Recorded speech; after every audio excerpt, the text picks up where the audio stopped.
What's up, Fragrant World? Welcome back to another Stay Fresh production. Today we're talking about the House of Parfums Vintage. I haven't talked about them in a little while, and I'm going to talk about one of their latest releases. And this kind of falls in line with the recent trend with a lot of fragrance houses, especially those that make clones or expired expressions, in which they are combining two popular niche fragrance DNAs into one to create an ultimate concoction. But I do have to say that this particular fragrance was developed a while back. I want to say over a year ago, and before this whole craze kind of came up. But Parfums Vintage made a decision to table the release because of the untimely passing of Chris Giorgio, aka Mr. Sillage. Rest in power. The name of this fragrance is called Sillage of Unicorns. So obviously, as you can tell with the name, they thought it might be inappropriate to release it at the time because, again, unfortunately, Chris passed away very tragically. But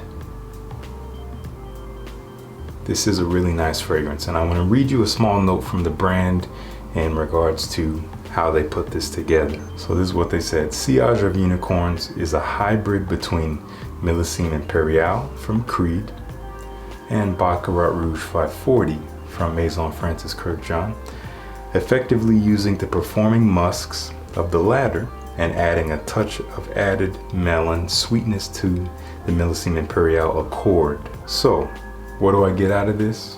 If you're familiar with Millesime Imperiale, which is this wonderful fragrance from the House of Creed, this, man, beautiful summer stunner, wonderful musky, fruity, melon, kind of sea salty fragrance. Beautiful scent, very elegant but also very casual, super versatile scent. Really nice stuff, and very popular from the house. So they took that DNA, that fruity, musky, kind of sea salty DNA, and they combined it with kind of this almost candy-like sweetness that you get from Baccarat Rouge 540, which I do not own. So the fragrance, even though combining the two, to me it leans more towards the side of Millesime Imperiale, which again, that's fruity and kind of salty and a little bit musky, but you do have a little bit of the energy of Baccarat Rouge 540. And what I mean by that is there is this sweetness that you get, this candy-like sweetness underneath the Millesime Imperiale presence, and it's kind of like this ethereal and a little unnatural sweetness that's very fleeting. When you go to smell it up close, it kind of evades you, it just kind of gets away from you, but you can really detect it and feel it in the air. Baccarat Rouge 540 is a strange scent. It's really kind of magical. You can't really just get up in there and smell it and dissect it so easily, but you can really pick it up in the air, and it is deceivingly powerful. And this scent kind of follows suit by combining Millesime Imperiale, which to my nose smells more like their Rush of Unicorns, which is their take on Millesime Imperiale. And I'm assuming the accords that they're taking from Baccarat Rouge 540 are based on their Sunset in Heaven, which I haven't actually smelled. You take those two, and it's way more dense than both of these fragrances, both the Creed and the Francis Kurkdjian. It's pretty dense, but it still has a freshness to it. It's a little sea salty, it's sweet and fruity.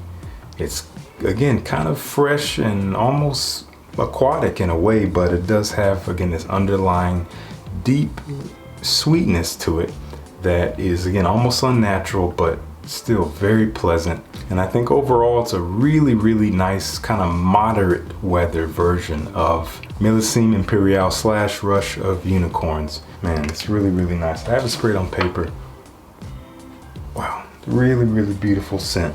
I wore this a handful of times thus far. The first time I tested it at home, I enjoyed it. The second time I wore it, I actually went on a hike. Put on 2 sprays just because I didn't know how powerful it was. I hadn't really given a full wearing at that point, so I put on 2 sprays and went on the hike and was out in the wilderness for about 7 hours and could detect it around me pretty much the entire time. And I've wore it again recently, just a few days ago. I wore it to work, And yet again, the whole day I was getting sillage, I was getting a bubble around me, really pleasant stuff. And in the air, it smells again sweet, kind of fruity, a little bit sea salty, and musky. And it's hard not to like.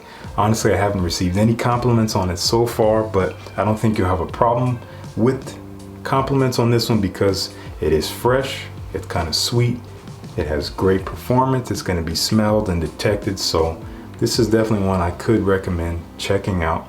And I did not mention before, but this was sent to me by the house for review. But yet again, my opinions are my own. And honestly, in my time wearing it, I was looking for things I didn't like about it. And in terms of the scent itself, the fragrance, the juice, I really enjoy it. There's nothing I don't like about this. I guess the only thing I do have to say about the house in general, something that I would like to see is a little bit more differentiation in the bottles, because it is a little bit of a pain to have to look at the bottom to know what fragrance you're picking up and wearing.